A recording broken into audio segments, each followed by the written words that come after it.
Hi, everyone. Eclipse Day. I believe it starts in about 4 or 5 hours. My number one Eclipse candidate is gold.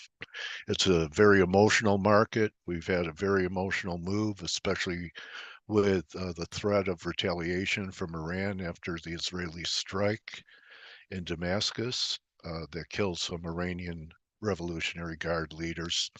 So it's not an easy short. You don't have to short it, but for sure, don't chase it here. Okay, I've seen important highs, and this is a pretty good candidate. Um, of course, I was a week early. I think the most profitable invention that could be made for traders would be a time machine, so that we could just go back in time and change what we did a week or two ago. Anyway, so that happened. It was unsuccessful. My stops were elected.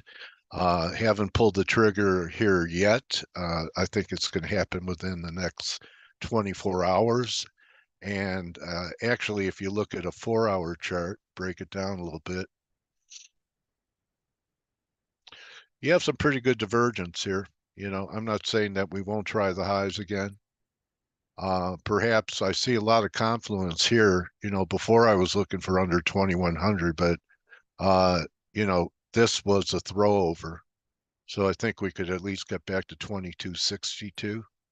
And if that happens, that opens the door for 21 and a half. Silver actually has, even though it's outperforming, a little weaker RSI pattern. Maybe there's a little bit left, but this 26 area was a major breakout. So perhaps this is an area that if we do get a turn, whether it's the eclipse or yields, which are still moving higher, that there's going to be a better entry on the long side. So, being patient. I know it was probably hard if you were long miners. If you weren't long miners and you just played the short side of gold, that's different. So we'll see what happens with the miners. I expect them to peak again this week. Call me the boy who cried wolf. So that's my call in the precious metal arena. I really wasn't impressed with the action we had Friday after a strong NFP that the dollar gave back this much.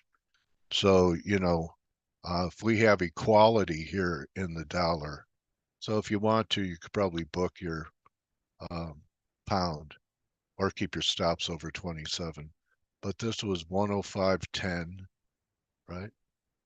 And this is 103.95. So call it 120. Yeah,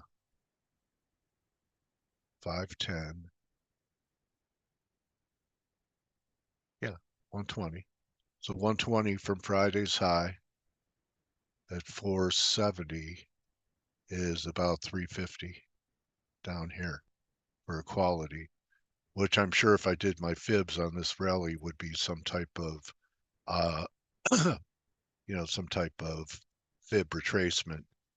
We do have the ECB this week, and Euro is still acting a little better than cable as pictured here. And, maybe we get a rally in Euro, maybe back towards the 109 level. I'm still a dollar bull, and I'd be using FX strength to sell it. Maybe uh, cable can take out some stops and trade up near 28 again. And you would think that would be pretty supportive for metals. So maybe the eclipse call, um, that's the one uh, area because the dollar is not reacting to higher yields. Uh, this morning we were talking about the yen getting through 152.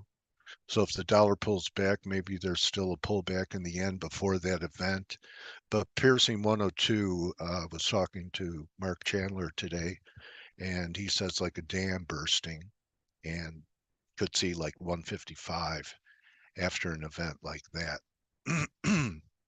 um, perhaps you'll be looking for some kind of divergences which are developing in the peso as the dollar heads back down towards 103.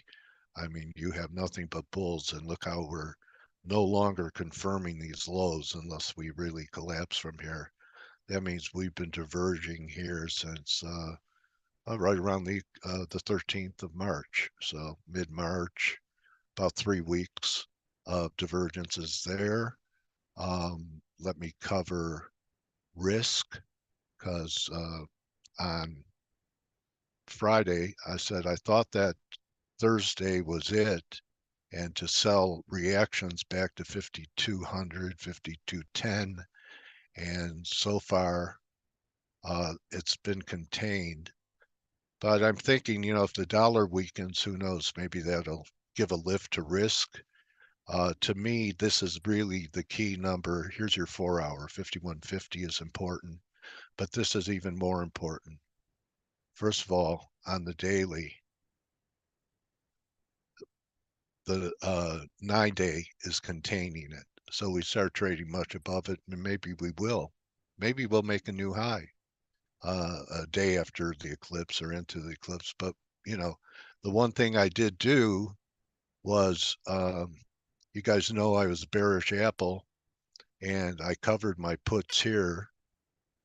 They were April puts. I still would have had a few weeks, and I didn't put them out here because I thought we might get a pullback and then 180.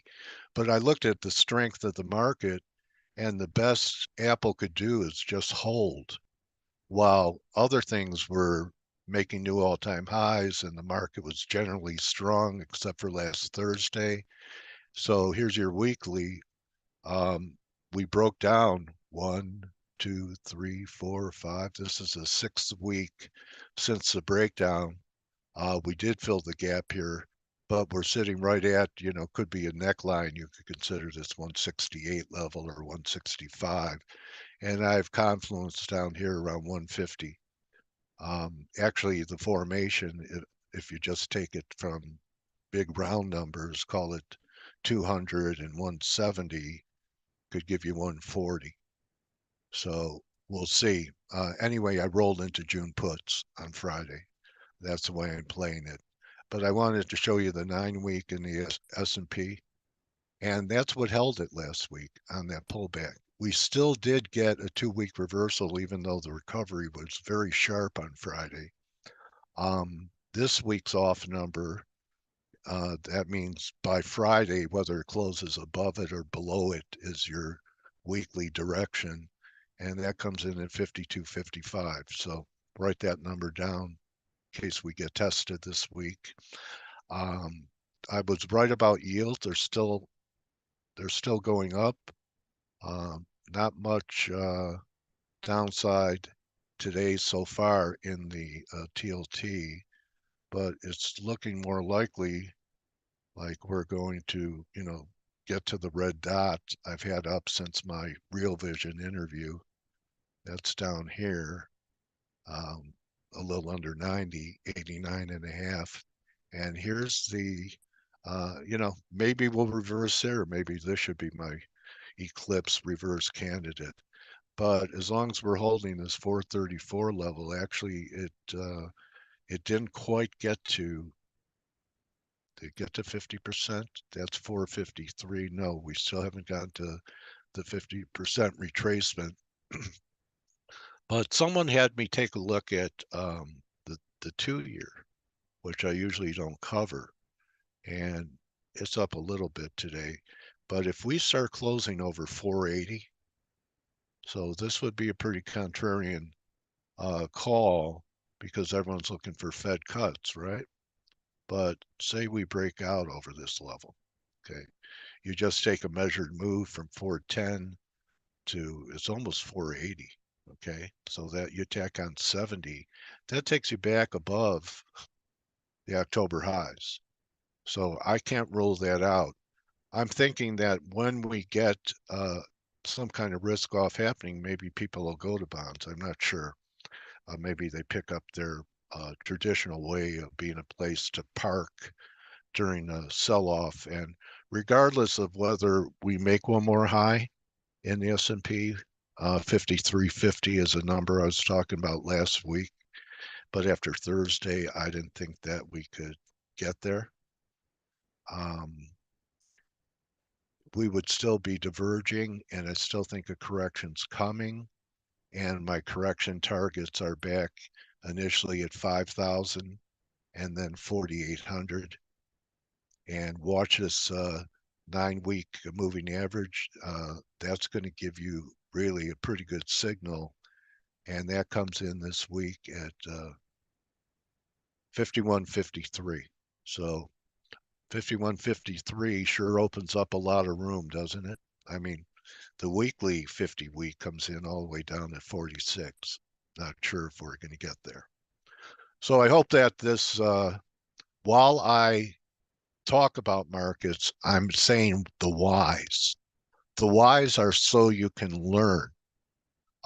It's a good teaching tool. You should go back and watch these more than once and pick up on the reasons why I think markets can make certain moves. Could be a formation, could be a fib level, could be contrary, could be an eclipse.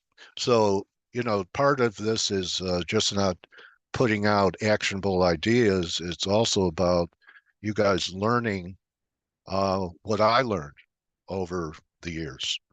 So remember, don't just count your pips, count your blessings. Good hunting this week. And let's have a great week. And see you in the room. Adios.